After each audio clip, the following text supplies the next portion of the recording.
Hello viewers, back to my channel. অল্প উপকরণ আর অল্প সময়ে তৈরি কুরকুরে মুড়মুড়ে মজাদার আলুর পাকোড়া রেসিপি নিয়ে এসেছি সবার জন্য। এই পাকোড়াগুলো সস দিয়ে খেলে কি যে ভালো লাগে সেটা আপনারা খেলে কেবল বুঝতে পারবেন। প্লেন পোলাওয়ের সাথেও কিন্তু ভীষণ ভালো লাগে।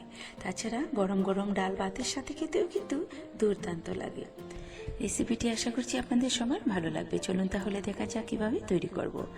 আলুর পাকোড়া বানানোর জন্য আমি এখানে দুটো বড় সাইজের আলুকে খোসা ছাড়িয়ে ধুয়ে নিয়েছি। এগুলোকে এখন লম্বা লম্বা চিকন চিকন করে কুচি করে কেটে নেব।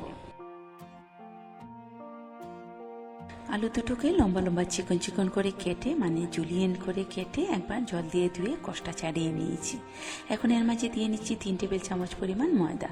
আলুগুলোকে ধুয়ে কষটা ছাড়িয়ে নিলে ময়দা দিয়ে মাখার পরও আলুগুলো শক্ত থাকবে এবং মুচমুচে করে পাকোড়াগুলো ভাজার পর দেখতে সুন্দর লাগবে। ময়দা দেওয়ার পর দিয়ে নিচ্ছি আধা চা চামচ হলুদ গুঁড়ো, আধা চা চামচ মরিচ গুঁড়ো, স্বাদ মতো লবণ এবং আধা চা চামচ ভাজা জিরে গুঁড়ো। এখন আমি সব উপকরণ আলুর সাথে মিশিয়ে হাত দিয়ে আলতো করে করে আলুটাকে মেখে নেব। জুড়ে মাখতে গেলে আলুগুলো ভেঙে যাবে, তাই আলতো করে মাখতে হবে। আর বাড়তি জল দেওয়ার কোনো দরকার নেই। আলুতে লবণ দেওয়া যেহেতু আছে তাই আলতো করে মাখতে মাখতে আলুর নিজস্ব জলটা বেরিয়ে আসবে, এতে করেই মাখা হয়ে যাবে। এই মাখাটাকে শুকনো করে মাখতে হবে, তাই জল দেওয়া যাবে না। মেখে নিয়ে এখন আমি ভেজে নিচ্ছি পাকোড়াগুলোকে। আগে থেকেই তেলটাকে হালকা গরম করে রেখেছিলাম। এখন একে একে কয়েকটা করে পাকোড়া তেলের মাঝে দিয়ে নিচ্ছি।